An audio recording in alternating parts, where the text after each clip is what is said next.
You're listening to Speaking Sidemount, the podcast where we talk all things sidemount diving, from equipment, skills, techniques, and sidemount diving expeditions to interviews with some of the world's top sidemount divers. Whether you're new to sidemount, been sidemount diving for years, or just want to know more, this is the place for all things sidemount. I'm your host, Steve Davis. Let's get wet.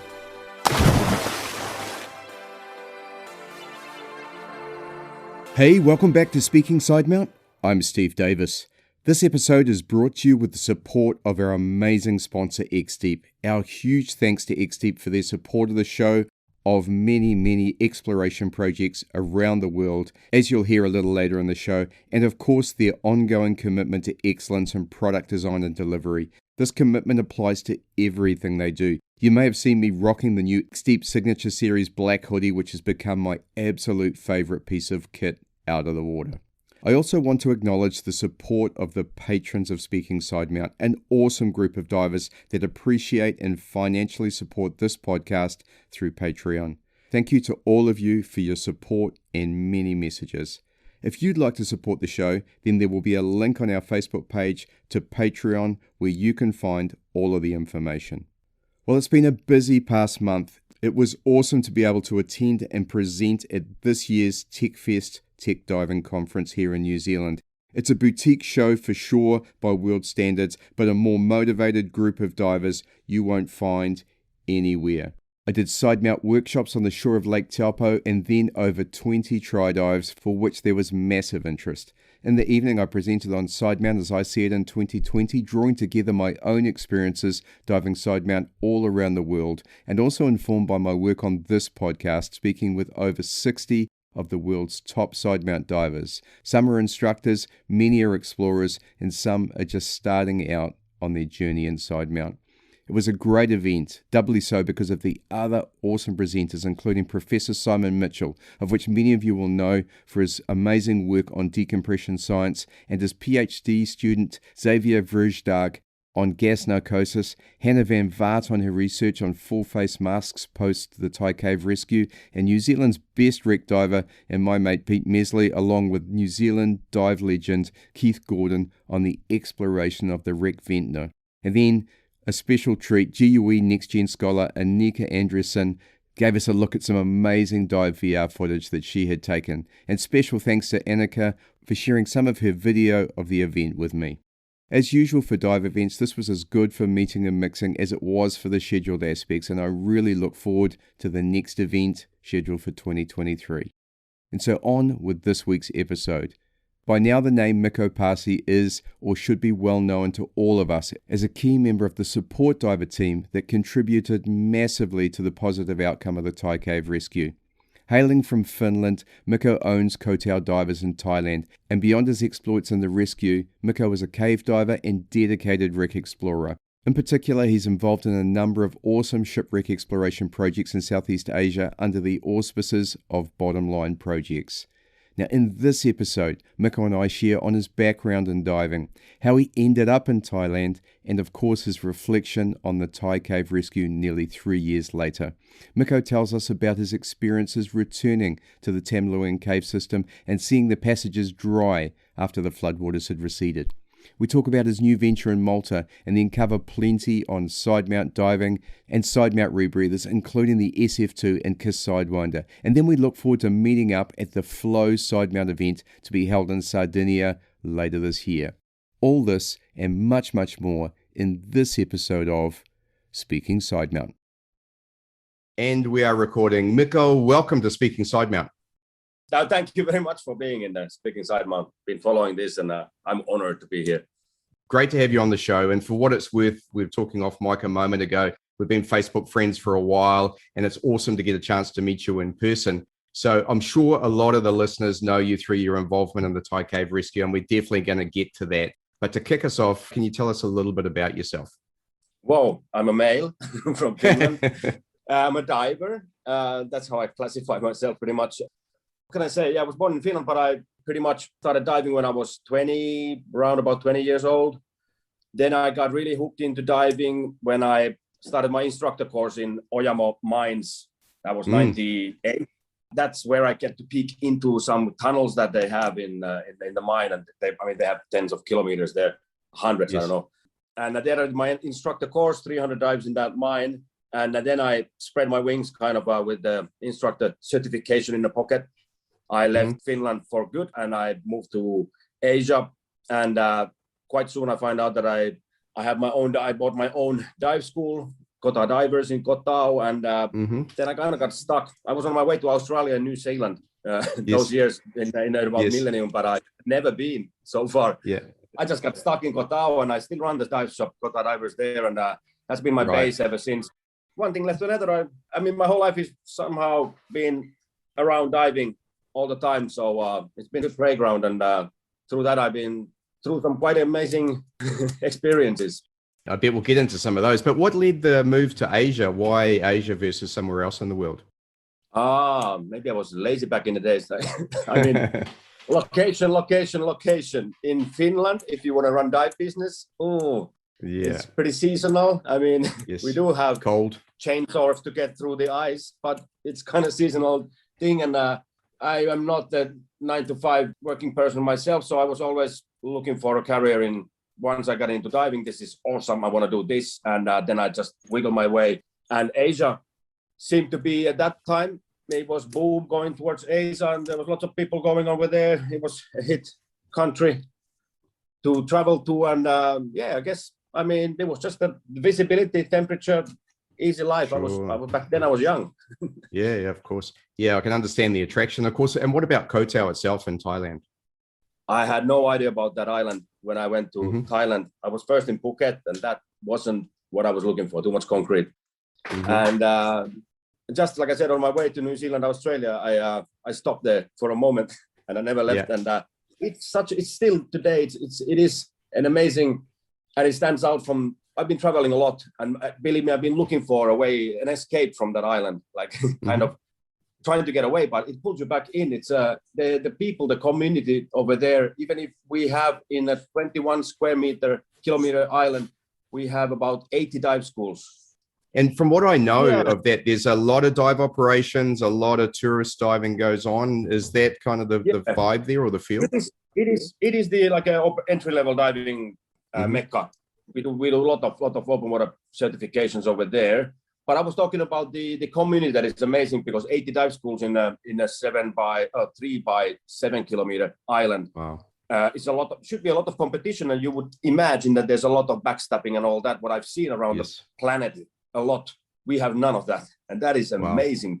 We are helping each other. We are working as a team over there as a community, and we are testing things with plastic and coral reefs and stuff that it's a great testing place, because it's kind of a confined little island, tens of kilometers away from next, or 70 kilometers from the mainland. So it's an amazing place, and I've been growing up. I mean, half of my life over there, and I'm just happy, and I keep going back there. I'm trying to get away from there, but it just pulls me back in.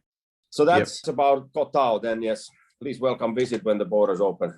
Oh, I'd love to, because I interviewed Eric Brown, I was going to tell you a little later, way back. I can't remember how long ago, probably not so long after the Thai cave rescue, and it was awesome to hear from him. 4 months after the Thai rescue, I just listened to it before this section. Very good, very good. Eric is a mate of mine. And a great guy, and super laid back. Another guy I'd love to meet, who I've managed to meet through Speaking Sidemount, so that's so cool. You're in Gili in Indonesia right now, so how come you're not in Kho Tao, and what's going on there? Yeah, well, you know the story. I mean, Thailand is very strict when it comes to the pandemic. Yes. They have a very serious tolerance of, well, you're in New Zealand, Australia, similar, I think. There's a quarantine of 2 weeks, which becomes super expensive. And I have a little family. My wife is pregnant, and we have a daughter, super active. Yes. And I think for us, 2 weeks in the quarantine, with the money we would have to spend, and with the amount of people in the Thailand at the moment, we are better off away from home, actually, and trying to make ends meet outside Thailand and keeping it up so that we can pay the bills during this pandemic. And once that is done, we are open and fully functional, and it seems to work still, just missing home. Mate, I'm very pleased to hear that, because I know a lot of people are doing it very tough while this is on. We're quite lucky here in New Zealand. Well, our borders are closed, so that's tough, right? No one can come and visit. But in terms of operating internally, we're completely free because we don't have any COVID here at all. So just in our border quarantine. So we're pretty lucky that way, but there's no travel. So to leave the country is extremely difficult. Well, not so much difficult to leave. You can leave, but you can't come back very easily. Lucky you have a beautiful country there. Yeah, luckily there's diving, and so everything's free and open because we're at what we call level 1. There isn't any COVID in the community, so we're very lucky there. And I guess we're all praying that soon this will be out of the way. And I'm just looking forward to a vaccine personally. Get vaccinated, then we can travel. And once all the procedures are sorted for that. You're based in Kho Tao, but you've also opened a business in Malta. And you may know I spent a lot of time on Gozo. So I love that place. The diving's amazing. It's a pretty cool place. So tell us about the expansion into Malta and how that works with your business. Well, the expansion was one of those failed tries to get away from Kho Tao, like I was saying earlier. Isla was born, our daughter was born, and we were looking for a place to put her in a school later on and all that, just because in Kho Tao we don't have none of that. So we were kind of looking for another place. And also, maybe the biggest thing was that I'm a mad wreck lover. So in Malta, you got these awesome wrecks and the historical wrecks in any depth, and the conditions are superb. It's like cheating when you're there with the camera. Yes. Agreed. It is amazing. So that was maybe that was the bigger, I don't know which one was the bigger issue or the motivation. But instead of traveling to the destination, I saw that Malta has potential. It's part of EU. It's closer to home. My family is in Finland. We could travel easier, forth and back with the kid. Then, of course, I wanted to be in a place, spend more time with more educated divers, because the tech scene in Malta is quite very awesome. On the bench, when you go diving, you can see 10 rebreathers and then a couple open circuits. That's love to me. And so it was also a learning curve for me to get to the depths of Malta. It has more depth to offer and more variations of caverns and wrecks, and it's a beautiful diving destination. So it just makes sense. The shop is there, still hibernating. How could I call it at the moment? Because of lack of movement at the moment. We are working with Waterworld Malta. That's the local company over there, which offers all range of diving and water sports, boats and jet skis and stuff. So we got other things covered too. And then it's not the money maker there. I can offer now people world-class cavern and wreck diving, and we're not going anywhere. Malta is quite seasonal as well. The diving there is very much from May through to late October, early November. And then the weather does deteriorate there a fair bit. The water gets colder. And so it's very much a kind of May, late October season there as well. And so that could work in really well with... The seasons go exactly opposite. You're good, right. Perfect. Because winter is sunny in Kho Tao and then the other way around. Yeah, exactly. So I know there's a lot of people who I worked with in Gozo go to Mexico, for instance, in their off season because it just works perfectly with them, and they can carry on cave diving, or they go to Europe, which is another option. But of course, you stay in the same season if you do that. And I mean, I've said many times on the show, I've sort of reminisced about my time there, but it is such an easy place to dive. I mean, you basically don't even need a boat for most places. It is like cheating. I'm calling it. You jump in your truck, you drive to the coastline, you fall in the water, you find a 6-meter plateau, you swim out 30 meters and you're in another 40. There's a shipwreck there. And you can see 4 wrecks in one dive. And yeah, exactly. And if you go exploring, I mean, you just find, you come across with weird stuff. It's beautiful spot. Yeah. And the culture is pretty cool. Once you adjust to it, I mean, I think there's a little bit of an adjustment to understand the Maltese because they're a little different. And they seem a little staunch at first, but they're actually quite warm and friendly once you get to know them. And so it's kind of that little adjustment culturally, but once you've made it, it's an easy place to work and live, I think, as well. And particularly if you're doing season about. I remember what surprised me landing to Malta was like, everybody was warning me, like things happen very slowly there. Then be warned. And I was like, no, I come from Thailand, dude. That's slow. Once I went to Malta and realized how slow you actually can be, that was a surprise that they are even slower and relaxed on the bureaucracy and stuff. Yeah, I remember waiting for my residence card and living there for about 3 months before that arrived. Yeah, salary with checks. But anyhow, there's small things to suffer, I guess. Cool. Yeah, man, Well, look, yeah. let's get it out of the way. I mean, you are one of the key rescue divers on the Thai Cave Rescue, and I've done, as we discussed, a couple of brilliant episodes, firstly with Eric Brown and then with Dr. Richard Harry Harris, who I knew before the rescue. And there's been accolades and awards, and I'm sure you've been asked to speak. I don't know how many times now. I don't know if you're sick of it, but look, it's nearly 3 years after the heroics of that event. I mean, how do you reflect back on that whole thing you went through then?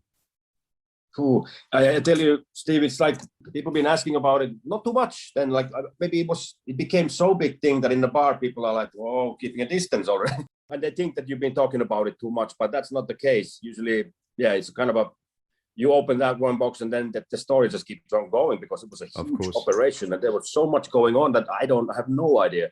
Because we were in the dark in the cave and outside was the massive operation going on, which we never saw. We came out in the dark and went in the dark, and that was it. It was a dark 8 days there. I mean, I still today, it's for me, it's when I look back to it, I still don't understand how it all went that well. Like, you know how many things can go wrong on the way out with one kid, or in general, it's just, I don't know where to start. It was just amazing to work with with such a talented group that I put a lot of effort. The people were trained, they knew how to dive.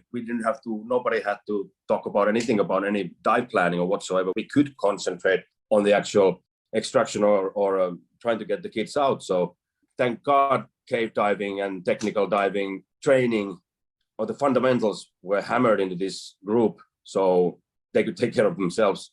And in the first 15 minutes, when I did the first dive with my team or our team we realized the conditions and stuff, and from then on we were solo diving pretty much the whole week.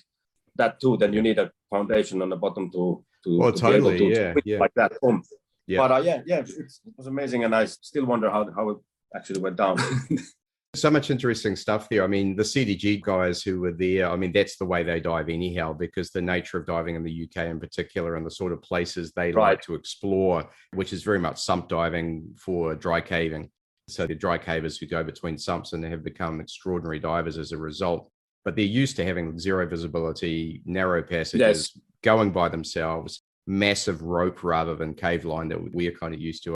Yes, yeah, I could tell these guys, and no wonder they were called in to help out because you need to know your team and all that. And I haven't done that much at all compared to these guys in murky sump diving or whatsoever. So the core team, that the British guys, wow, I lift my hat off to them, how they planned it and how they executed it. Great to assist these guys. And but yeah, I think at least personally for me, the diving, when I saw where we're going and whatnot, no maps, no idea how the water will flow, what's ahead of us and all that. Thank God the line was late for us, so that made it a million times easier. But still, it was challenging.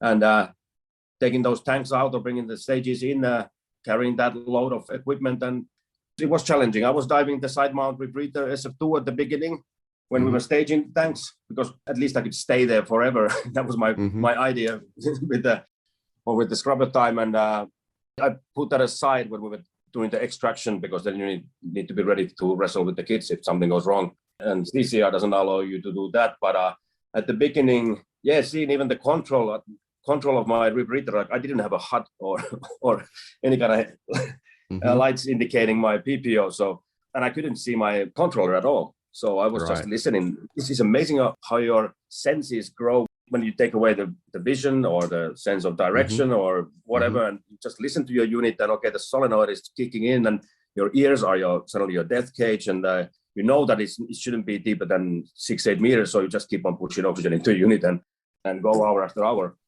Yeah, super interesting. Like a little action movie, the whole thing.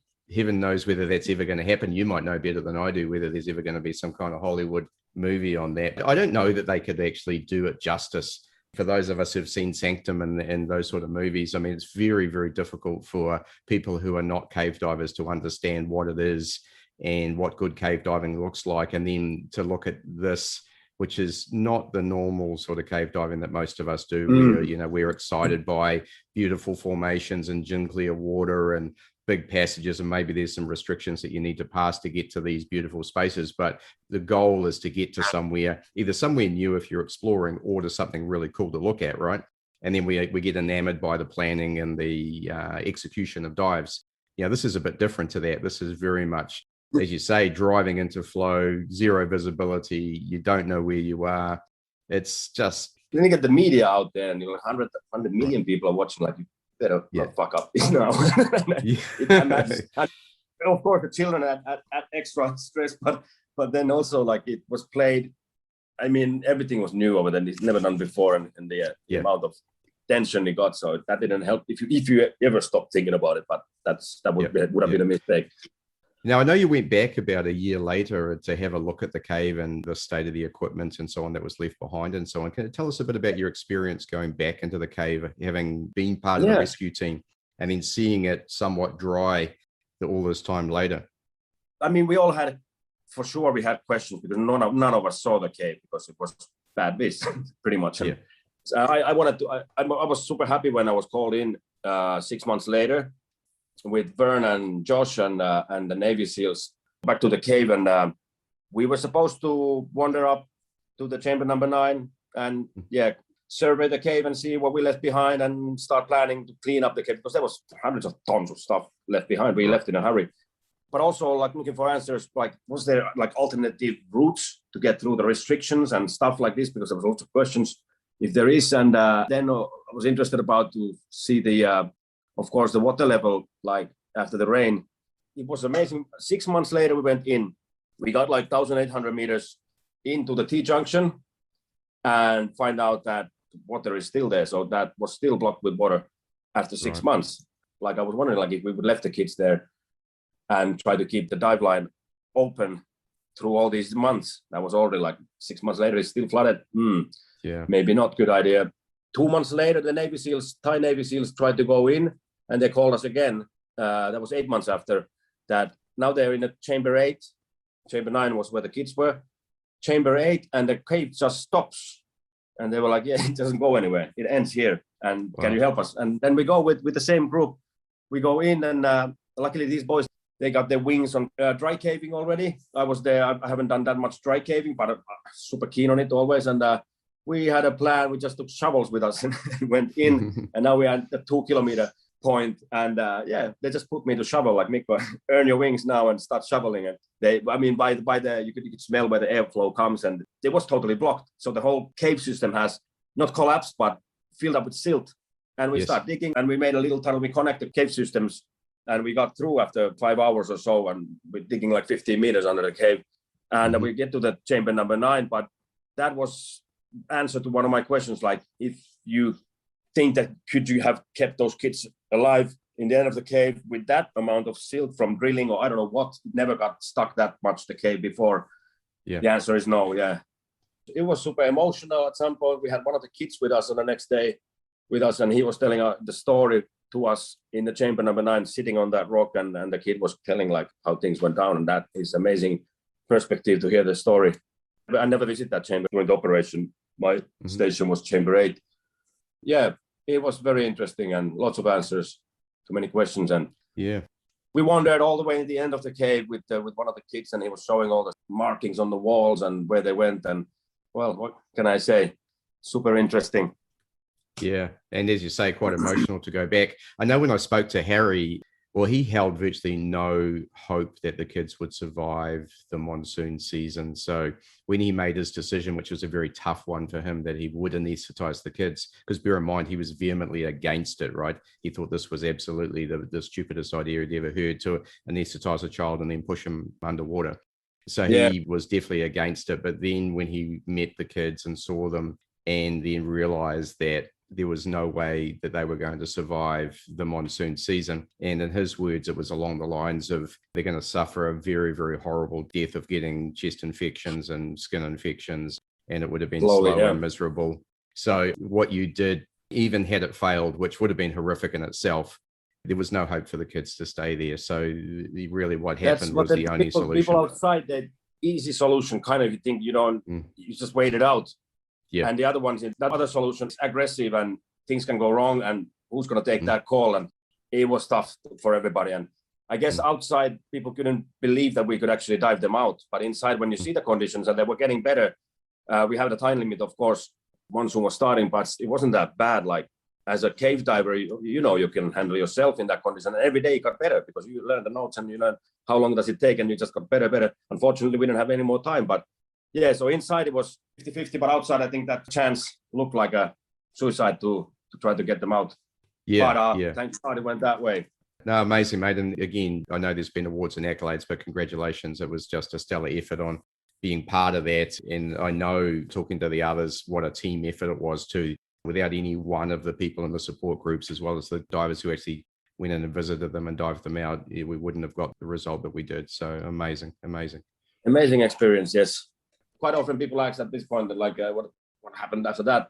One thing I took away from the operation was like, I've always been into projects and stuff. Like I just want to do things. I'm bored with diving, watching fishes. I want to do something and go explore and expeditions. And after the operation, at least I got confidence in my diving and in many other things. And then now I've been super fortunate to have been able to dive different locations and take on different expeditions and lead some of my own. And well, the COVID hit, destroyed pretty much everything that was going on.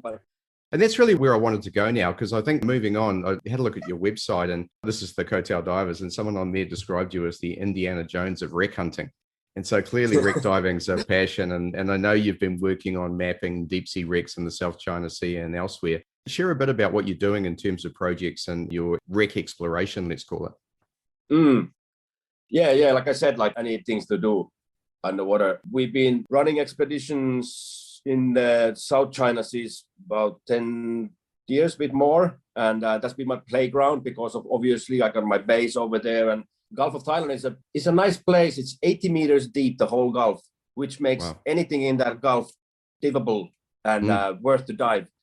According to some submarine captains' logbooks and stuff, there should be like close to 200 warships on that area. And we've been locating so far maybe 20 of them with the group of, let's say, Gulf of Thailand divers or South China Seas explorers.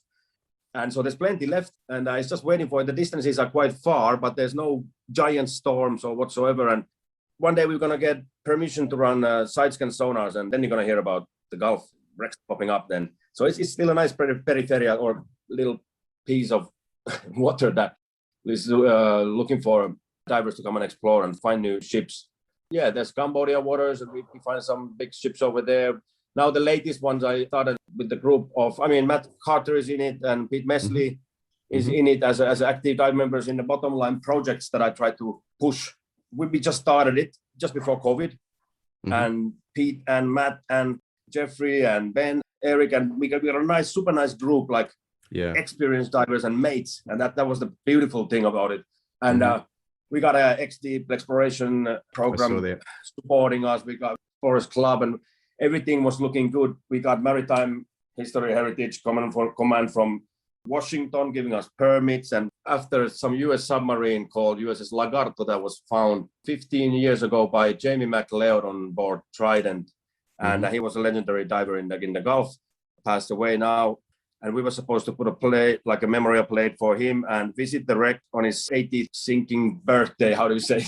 Anniversary, Anniversary, thank you. And everything was set with the US flags. And then, like, literally the day we are going, and people are flying in the country, and one of the team was driving from Bangkok 500 kilometers towards Hat Yai, where we were supposed to leave, where the boat was waiting and paid. And we are with Chris and Eric in Kho Tao, and like, damn it, that pandemic just hit, and it hit hard. And now we can't go. Like, it's wrong if we now go. We can still leave the island, but we might not never come back anymore.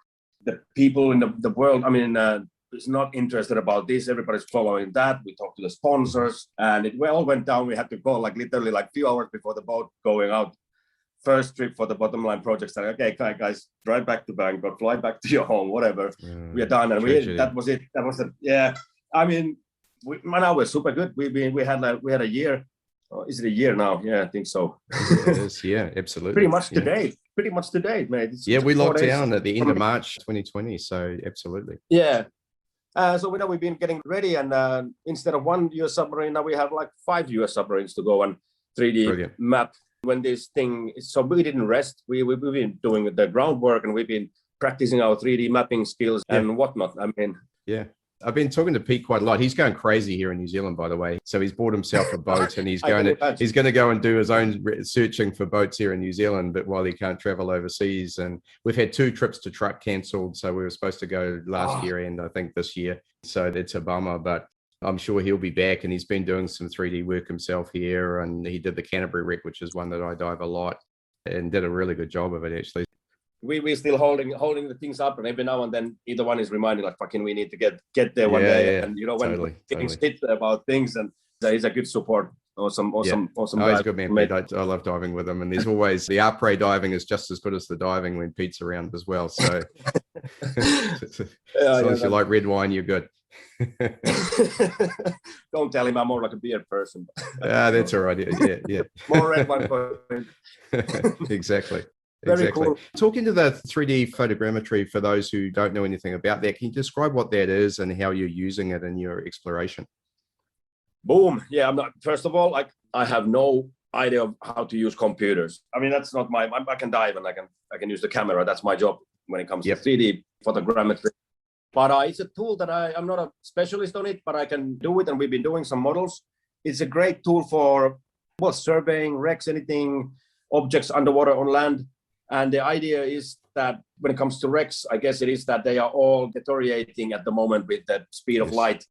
And we need to store them somehow to the future generation. And that's where 3D photogrammetry comes handy. Pictures, video is good, but 3D gives you all the dimensions and you can flip around it. You can look the wreck site from any different angle. Fairly easy to do. So you can do it like year after year and see how the progress of the deterioration goes or whatsoever. You can plan like what Matt Carter is doing with the major project foundations, the potentially leaking oil wrecks and stuff. It's a great tool for that, to plan the extraction of the oil away. And the idea is that you need a GoPro and a ridiculous amount of light if the wreck is deeper. And you just put the GoPro on video or time-lapse pictures. Yeah. And in simplicity, you just 2 circles around the objects. You need to be careful how, but still, and you take thousands of pictures, let's say like this, then give it to the Agisoft software and let it do his job. And he's going to align the pictures and do different layers, and eventually, boom. It's not that easy and simple, but then you get a model. Yeah, I've seen the results. I mean, Pete's done a couple, one from truck that I was enamored with, which is the San Francisco Maru, which is one of my favorite wrecks there. So yeah, it was amazing. And being able to see that and retrace the dives you've done and then go back and look and say, oh, there's a dive that I want to do into that area. And I think being able to inform divers on the wreck is another great use of that. He did one, as I said, on Canterbury as well, which again is a great tool for those who want to learn about the wreck and see where everything is. Because again, the camera doesn't lie. And as you say, being able to stitch it together and look at specific points and see what's there from different angles is just brilliant. Yeah, very, very good tool. And I love it that it's so simple that you don't need a special camera to it. You can actually leash some recreational divers around the world to map everything. So you got to Google, I don't know, underwater and all that thing there. It's probably a look into the future, isn't it? Yep, exactly. And I was just saying that just yesterday, the day before, I approached the Finnish mine diving committee about an idea. Let's start 3D map all the mines that we have in Finland. Yeah. And let's see how that goes. But that should be Bottomline project. Once again, we try to start this project. That's going to be a long one. But I mean, there's lots of tunnels to do. But you can also do that inside out, kind of like the tunnels. You don't need to be doing it outside, like only the wrecks. I tried to do the Tham Luang for you guys. I went through it 3 times. It's about the first 5 kilometers, 3 times in and out and filming it for 3D mapping. But on land, dude, it didn't come out. I was shaking too much. So I guess there's a certain element of stability that the water gives you that helps, hey? Yeah, my shaky hands weren't made for on land filming. Never mind. There's probably a tool for that we'll eventually come up with, but let's move on to more. That sounds amazing. And I'm going to hit you up sometime to get on one of those projects if I can. I've got some more training to do myself before I can get there, but I'm looking forward to that. So let's talk a bit about side mount. So I know you've done a lot of side mount diving. So tell us a bit about how you've used side mount, what your thoughts are on it. Let's start at open circuit and then we'll move on to rebreathers. I think I fell in love with side mount when it's been like 6-7, I'm bad with times, but 6-7 years ago. It was fairly new it came out from the caves and stuff. I wasn't doing much of a cave diving. In Kho Tao, we started to teach side mount courses because we are firm believers, still are, that you can use the benefits of side mount You don't need to be in a cave. Of course, it's made for tight places, but I tend to dive the open circuit side mount on my recreational dives. If people are putting the twin sets on, as long as I'm shallower than 60 meters or something, I tend to put the side mount on. I like the streamline on it, the fact that I can see my valves, and the fact that I'm traveling a lot and I can find double twin manifolds in dive spots that I want to go. There's always around single tank, so I can bring up anything out of that. So redundancy comes from there. I use it on the boats. There's lots of conversation about you can use side mount on the boat, but yes, it's not made for that. But I mean, it's up to you if you can use it or not. If you cannot, yeah, totally. And I think it depends on the boat, doesn't it? I mean, if you're diving a rib, it is mega easy to dive side mount, and I would say easier almost than a twin set. Because again, try and hand a twin set up out of the water compared to handing up two single cylinders. You know, so it's better for the boat crew. Better for the boat crew on a rib. If you're on a charter boat and it's wood timber and so on, okay, so there's a bit more to do. And if you have to walk around, there's a bit more to do, but you can train for that. And I think, you know, I've had this discussion so many times now, it's almost overdone, but there is a limitation. If you start to get ripping currents and big seas, you know, you dive in the North Sea, for instance, or somewhere where it's really rough, okay, you might have some challenges if you're on 3 or 4 cylinders. But I think with 2 cylinders, right, when you're jumping in, just as easy as a twin set. But if you're carrying a couple of eco cylinders as well, all right, that can be a bit challenging, right? And then, of course, that sort of leads us into the rebreather discussion, and which I've been hammering for nearly 2 years now. I know you dive the SF2, and I know you teach courses on the SF2, which can be both a side mount and a back mount rebreather. So tell us a bit about what you've been doing and how you've used the SF2 to support your diving. Well, when I chose the SF2 as my tool, one of the reasons was that was 6 years ago when I started teaching that or diving that. And one of the reasons was that it's versatile. I can buy one unit, learn one skill set, and use it as a bailout, as a side mount, as a twin rebreather, and as a single rebreather. That I fell in love with that idea. And yeah, it's lightweight, it's hardcore, it's done in blah, blah, blah. There was many other motifs too. And then I pretty much started to learn how to use it as a side mount rebreather. Back in the days, people didn't still believe in much of side mount. I got a lot of comments like, oh, that's just a trend. It's going to go out in 2 years and don't waste the time on it. I did waste my time on it and it hasn't gone off. I mean, it's just speeding up. I tried many different configurations just to find out quite often that Tom and Horst from the factory has taught all of that already. Yes. But I went still through my own circle just to end up back in the square one quite often.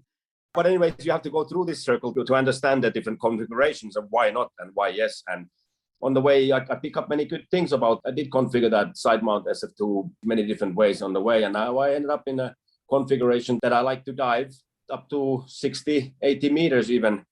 I'm not going to go through the configuration now, unless you have 1 hour time more. But still, I use it in a cave rescue for the staging part of tanks, because then that allowed me to go a little bit further in than the open circuit guys. So I didn't have to go through all the stage tanks on the way back that I just brought in. So that was handy over there. I like to dive it on the open sea, but that's also one reason why I did do a lot of diving on the SF2 side mount on open circuit. Open waters was also that I need to be on the unit. I want to study it, and I didn't always get to overhead environments. So I was just keeping it on. So to learn and to get hours on it and to be super familiar with it. And that's how I probably grew the idea that, hey, you can actually dive this anywhere because I became quite comfortable with it. I never got that far with CCR diving that I would need a bailout CCR. I'm starting to look into that option now. And when you got a primary unit, certain brand, let's say like SF2, and then you got a bailout unit as an SF2, that makes sense to you to have same skills, same units. You don't need to, in emergency, you don't need to swap your brain to another unit, which you can, of course, but still, in a nutshell, it just makes sense to have the same unit as a bailout. So I also am experiencing with his Sidewinder and SF2. But like I said, I don't need these tools yet. I don't need a bailout repeater. My dives are limited to 4 hours and 100 and something. So, but in the future, I might grow up as a diver, and then I'm starting now, so I'll be ready in 5 years or something like this. Yeah. So tell us a bit about, you mentioned the Sidewinder, and that's the rebreather that I'm diving. And so I'm interested in your thoughts on it, how you got into it, why you got into it, what you saw in the Sidewinder. I educate myself with different rebreathers, going through with a good instructor that I find, and I pay for him to teach me another unit just so I understand my unit better. I've done many units and courses with awesome instructors, but my attention was never to change my unit. It was just to learn from them, to understand my unit. Why? Okay, and then, oh shit, my Tillo and flush is super easy with SF2 compared to the rest, for example. Then I met Patrick Whitman in Sardinia a couple of years ago when he got his Sidewinder from the box, and we went straight away into the sea. It was nighttime even.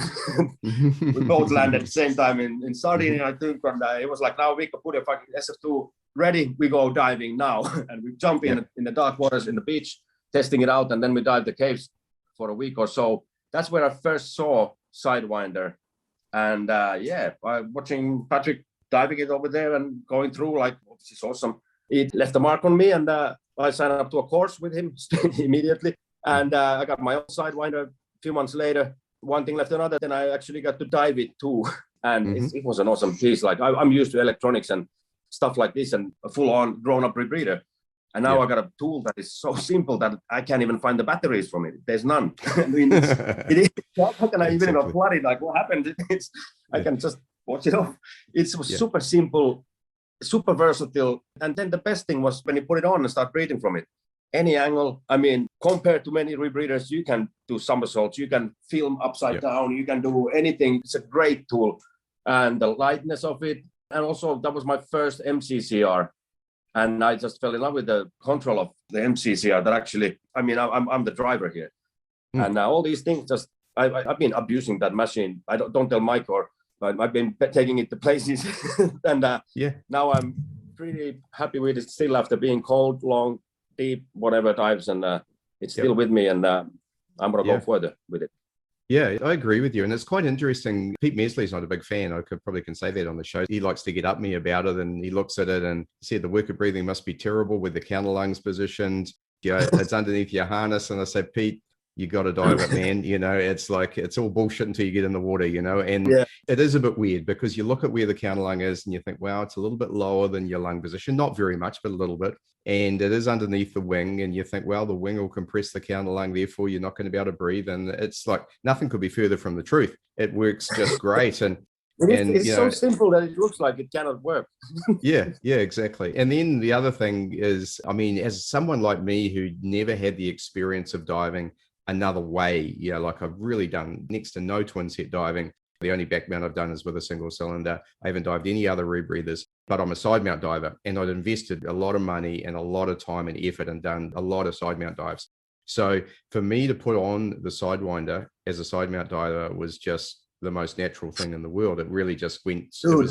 Exact. I mean, Ed Sorensen, I trained with Ed. On the side mount kit. Boom. Exactly. I mean, everything's the same. And so when you get in the water, you fall into trim straight away.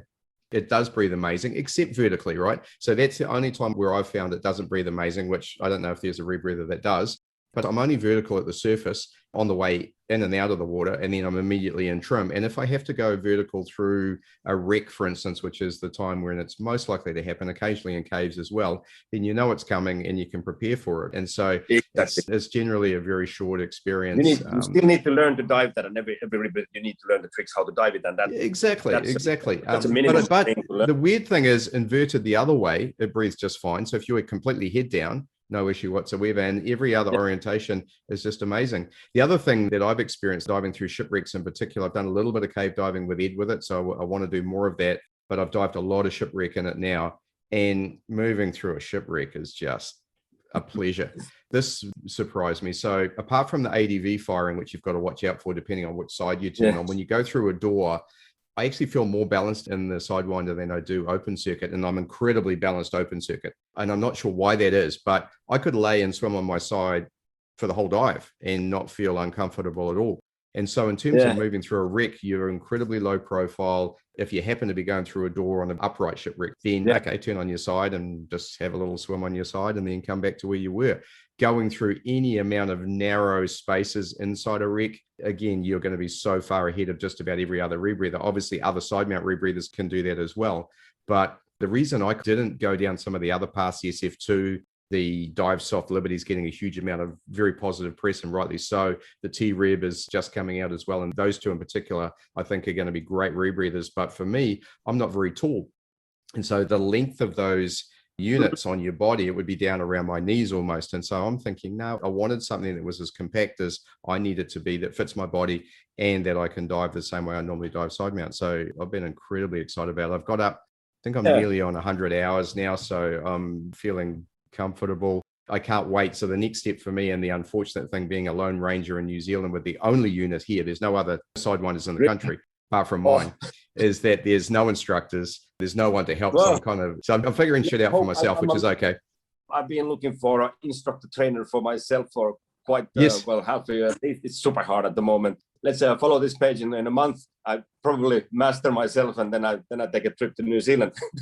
Good, yeah, do it. Sidewinder. Totally. And look, I need to do normoxic trimix training in particular, and just do the cave CCR. So if anyone's listening and they can do that for me, can you do it?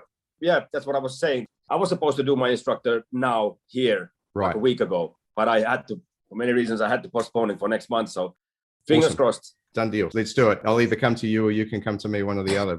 The other exciting news on that front is Patrick Woodman taking over the KISS training director role.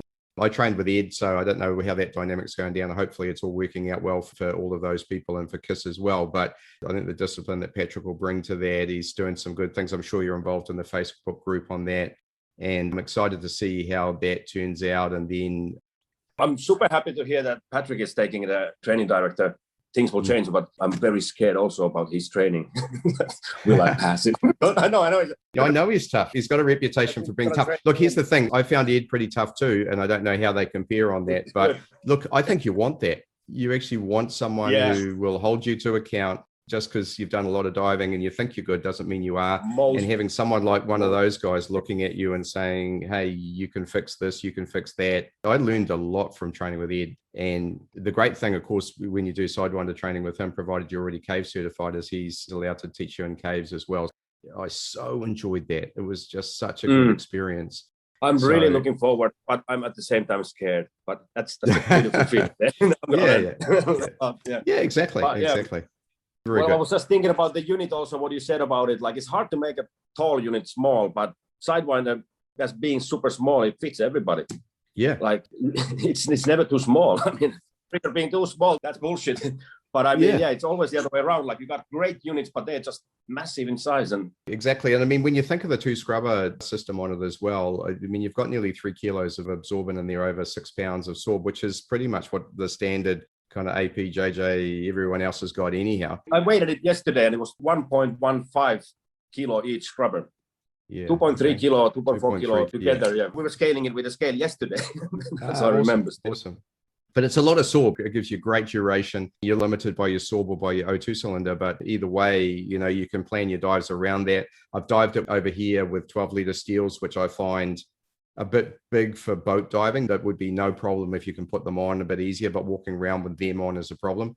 But I've found some 7-liter cylinders, all 50 cubic feet steels, and it's amazing with them. It balances out super well. And again, you've got 14 liters of dill slant bailout. That's a lot of bailout for most dives. True. Yeah.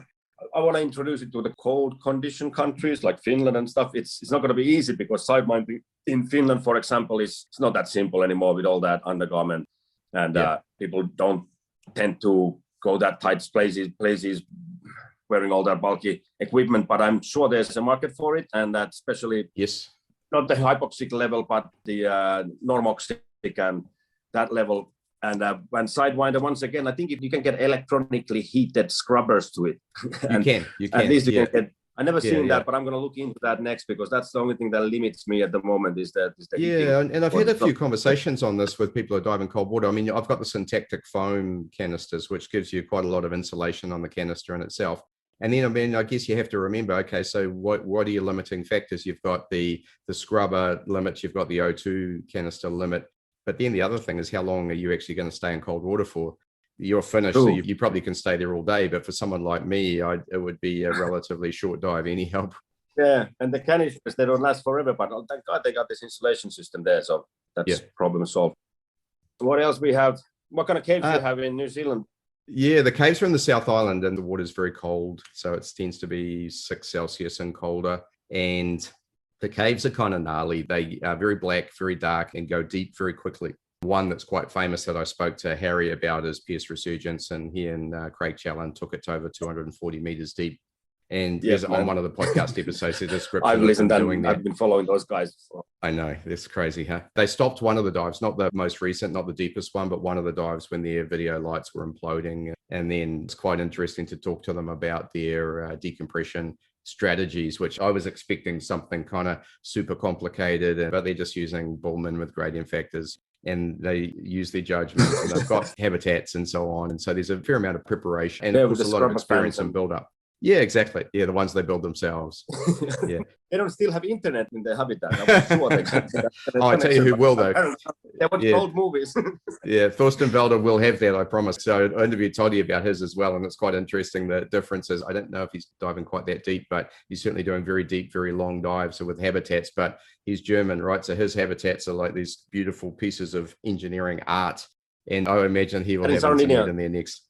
In Sardinia. So I dived with him when I went there a couple of years ago. It was just fantastic. Thoroughly enjoyed it and look forward to go back. We're both supposed to be speaking later this year in Flow in October. So let's hope we can pull that off. We're heading to Sardinia in October. I think there's Andy Torbett, Gary Tallas, Michael Mendona. There's a bunch of us meeting up.